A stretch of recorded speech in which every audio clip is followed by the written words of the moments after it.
السلام عليكم ورحمة الله وبركاته. النهاردة هنتكلم عن موضوع إكلينيكي بنشوفه كل يوم تقريبا في الممارسة الطبية بتاعتنا، وهو إزاي نتعامل مع حالة مريض عنده ارتفاع في إنزيمات الكبد أو ال Elevated Liver Enzymes. هنمشي مع بعض خطوة بخطوة في السيستماتيك أبروتش عشان نوصل للتشخيص الصح. خلينا نتخيل السيناريو ده. جات لنا نتائج تحاليل لمريض ولقينا انزيمات الكبد بتاعته عالية. يا ترى ايه هي اول خطوة المفروض نعملها؟ وايه هي الخطة التشخيصية اللي هنمشي عليها عشان نعرف السبب؟ الخطة بتاعتنا هتكون واضحة ومنظمة. هنبدأ نفهم أهمية الموضوع ده كcommon clinical question، بعدين هنتعلم إزاي نحدد درجة الخطورة أو السيفيريتي. بعدها ودي نقطة محورية هنفرق بين نوعين الإصابة، الهيباتوسيلولر والكوليستاتيك باترن، وده هيكون باستخدام أداة تشخيصية مهمة جدا اسمها الR factor. ومن هناك هنمشي في المسار التشخيصي عشان نكشف السبب، وفي الآخر هنلخص أهم الكلينيكال بيرلز. نبدأ بالجزء الأول. ليه تحليل الليفر بانل ده سؤال إكلينيكي شائع ومهم؟ ببساطة لأن فهم مكوناته بشكل دقيق هو مفتاح تشخيص أمراض كتيرة جدا. طيب، مين هم الأبطال بتوعنا في عملية التقييم دي؟ هم 4 إنزيمات أساسية. عندنا 2 من الأمينو ترانسفريزز، الأسبرتيت أمينو ترانسفريز أو AST والألانين أمينو ترانسفريز أو ALT، ودول يعتبروا علامات أساسية على تضرر خلايا الكبد نفسها. معاهم كمان الالكالاين فوسفاتيز أو ALP والجاما جلوتاميل ترانسفريز أو GGT، ودول بيرتبطوا أكتر بالقنوات المرارية.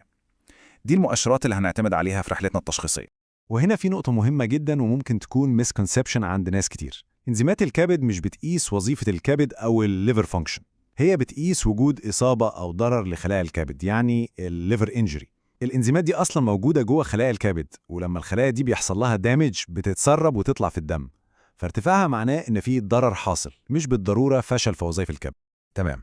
بعد ما فهمنا الأساسيات دي، أول خطوة عملية لما نشوف إنزيمات عالية هي إيه؟ أول حاجة هي تحديد درجة الارتفاع ده.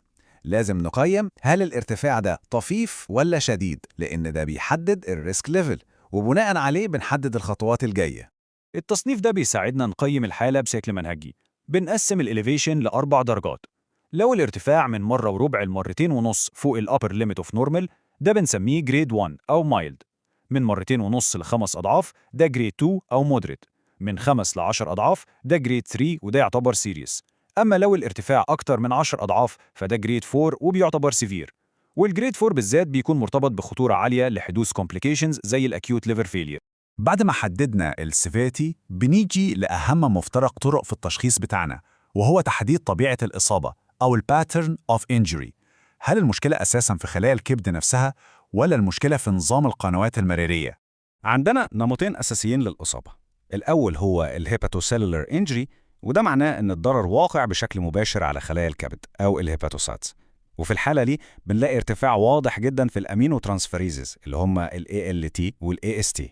النمط الثاني هو الكوليستاتيك انجري، وده بيشير لوجود مشكلة في تدفق العصارة الصفراوية أو البايل فلو، وده بيسبب ضرر في البايل داكتس. هنا بقى الارتفاع الأساسي بيكون في الالكالاين فوسفاتيز أو ال ALP، وغالبا بيكون معاه ارتفاع في الجي جي تي. طيب، السؤال دلوقتي، إزاي نفرق بين النمطين دول بشكل علمي ودقيق وموضوعي؟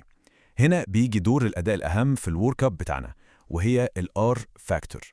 دي أداة حسابية بسيطة لكنها فعالة جدا. الR factor ببساطة هو معادلة رياضية بنستخدمها عشان تحدد بشكل كمي هل الباترن السائد هو هيباتوسيلولر ولا كوليستاتيك ولا ميكست. النتيجة بتاعتها بتوجهنا مباشرة للسكة التشخيصية الصح.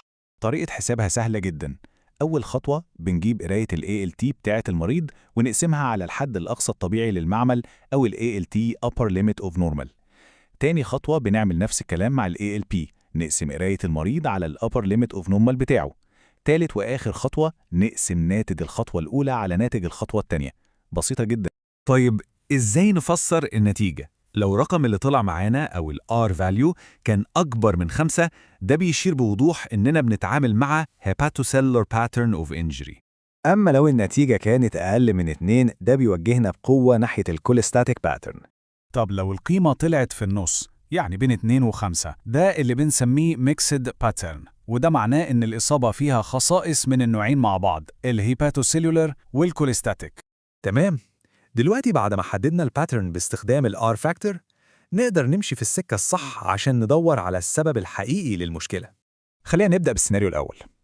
لو الR factor طلع أكبر من 5، يعني الباترن هو هيباتوسيلولر. إيه هي الأسباب المحتملة اللي لازم نفكر فيها؟ هنا بقى درجة ارتفاع ال ALT نفسها بتدينا كلو قوي جدا. لو ال ALT عالي بشكل صاروخي يعني فوق ال 5000 أو 10000 لازم نفكر في سببين رئيسيين: اسكيميك هيباتيتس خصوصا في حالات الشوك والهايبوتنشن، أو توكسيك هيباتيتس وأشهر مثال هو الأسيتامينوفين توكسيسيتي. طيب لو الارتفاع في رينج الألوفات زي 1000 أو 2000، الأسباب الشائعة هنا بتكون أكيوت فيرال هيباتيتس زي هيباتيتس A B و E أو أوتو إميون هيباتيتس. أما لو الارتفاعات أقل من 500 فبنميل أكتر للأسباب المزمنة أو الكرونيك زي الكرونيك فيرال هيباتيتس بي وسي أو النون الكحوليك فاتي ليفر ديزيز NAFDL، وده طبعا من أشهر الأسباب دلوقتي. نروح دلوقتي للسيناريو الثاني. لو الار فاكتور اقل من 2 والباترن هو كوليستاتيك، هنعمل ايه وايه الخطوات التشخيصيه اللي هنمشي عليها؟ أول وأهم خطوة في الكوليستاتيك ورك اب هي الأبدومينال ألتراساوند. الفحص ده هيجاوب على سؤال محوري: هل البيلاري داكس متمدبة أو دايليتد ولا لأ؟